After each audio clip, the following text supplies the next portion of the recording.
what fucking Toji Fushiguro did was the first domino. Yeah, no, if it wasn't for him, we would not be in the shit show that we're in right now. No, man. He literally ruined everything. He caused everything like that went to shit. It was all because of him interfering with the process of like the star plasma vessel and all of that. So if you don't really understand what the whole star plasma vessel concept is and what Master Tengen is, Emery's going to explain it in a way that I think makes a lot more sense. So Master Tengen is a being who has been around as long as Kenjaku and Sukuna. Like, he is a ancient being. And what he specializes in is barriers.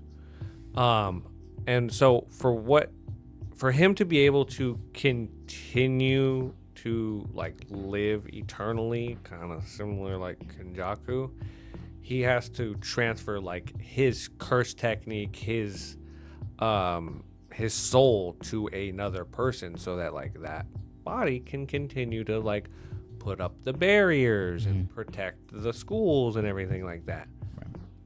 But due to the fact that like he didn't change bodies, he essentially has become a curse himself. Yeah, his body kind of like is like almost deteriorating, or it's like transforming because of the sheer amount of like cursed energy. Yeah, like he's essentially what happened to Sukuna. Okay. Like he was a curse user beforehand. Okay. And then he turned into the king of curses. Yeah. Because so like that's kind of why that star plasma thing was so important. It's to keep so that like Master Tengen still had a sense of like humanity still.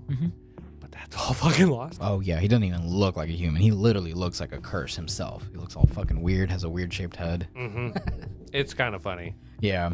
But that whole concept gets introduced, and now you kind of see like the reasoning why the hidden inventory thing was its own arc in the first place, because of the implications that come years later in that storyline.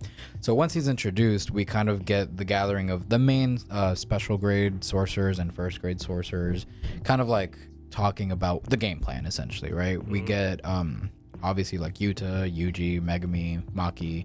We also get what's Muscle Mommy's name? Oh God. God, that one bothers me that I don't know. Well, she was very recently introduced in the anime, and she's been gone from the manga for a long time. Hold on, I do want to get her name. Yeah, she's the one that like popped up to. I literally typed blonde JJK girl, and the first thing that comes up, Yuki Tsukumo. That's right. Yeah. Yeah, Yuki.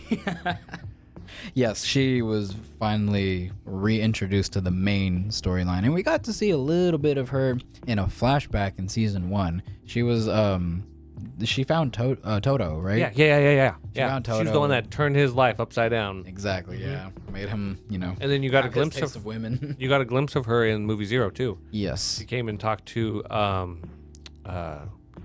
Ghetto before he kind of.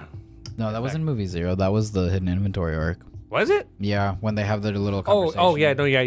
You're right, yeah. Yeah, which is also really important because a lot of people kind of blame Yuki for being the reason that Ghetto turned evil, because whenever they had their little conversation after the whole Rika incident, not Rika, I don't remember her name, but the Star Plasma girl. Yeah.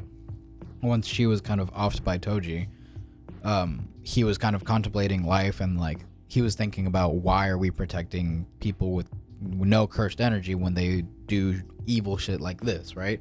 We should be protecting our own people, the people that can use cursed energy, because if not, they're gonna wipe us all out. And then he has this conversation with Yuki, and he's kind of like contemplating, basically like mass murder of all the people who don't have cursed energy, or who aren't like sorcerers, in order to kind of protect his own. And he's just very conflicted.